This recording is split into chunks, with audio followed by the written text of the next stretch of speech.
Okay, here again for the final one.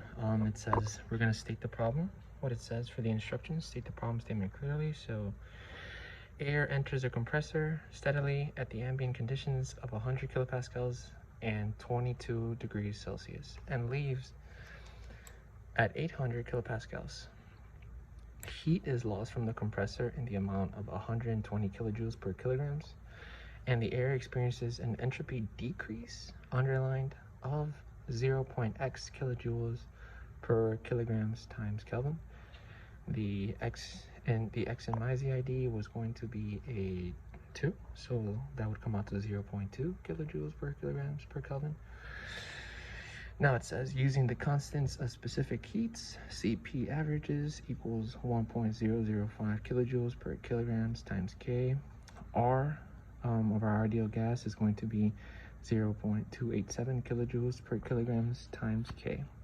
Now the problem is asking us to determine the exit temperature of the air in units of Celsius. The work input of the compressor, assuming kinetic energies and potential energies are negligible. So this part in the problem statement, right away we can ignore kinetic energy and potential energy, which is already a big step. C says that the entropy generation, also to calculate the entropy generation during this process. So I'm going to write out the TS graph here, but I'm going to explain more of the overall starting equation. So we are going to be using this any process for ideal gases to calculate our entropy change. So we have S2 minus S1 equals Cp average, which was given to us. So we are able to use this equation times the natural log of our second temperature, T2 over T1, plus our natural log of pressure 2 over pressure 1. So this can just be simplified down to this. So this will be our starting equation to solve. Now you can look at my work, but just basically going down A, B, C. We are finding the exit temperature. We also found the work input. We ignored here kinetic energy for part B because it says kinetic energy is negligible. Also potential energy is negligible. So that is one of the statements. So now let's get to our T diagram. Just draw this here.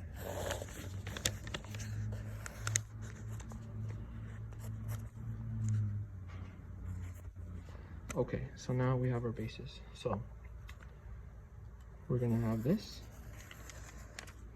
critical point at the top. So at the beginning, we were given T1, and T1 was, let's say about here, that was our T1 equals 295K. So that is gonna come up to here, over and out, leaving the system. On this side, we have the compressed liquid. Well, this is not a liquid, we're talking about air. So right here, well, next in our problem solution, which you can see in my work, we found that T2 was 437. So right away, we found this doing our work, which was 437.81. Okay, so that one is going to go up to here and out. This one right here, we are starting at 100 kilopascals. We turn this into Kelvin. We could have left it in Celsius, but we are working with our energy equation. So from here, this goes up to 100 kilopascals, and this temperature right here was given to us at 800 kilopascals. Now we need to find what is our SI and what is our S2.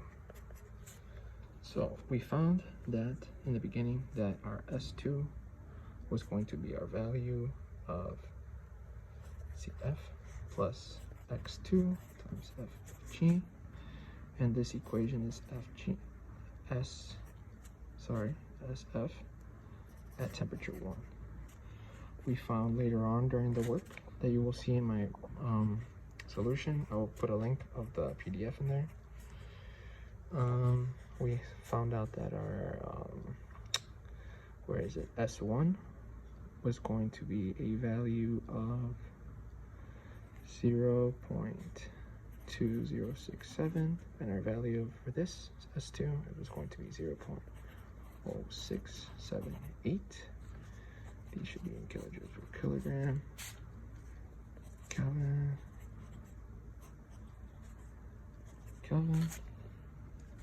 So now we are to mark here. This will be our S1 equaling to our 0.2067. And our right here would be our S2 location of 0.40678. And looking at the requirements from the, just want to double check if I'm doing everything. Yes, located states, S1 and S2, values of the temperature, yep. Indicate the assumptions. Yes, we talked about kinetic energy, and our starting equation that we are using the any process of the ideal gas is to calculate our entropy change. So I think this does it. Thank you.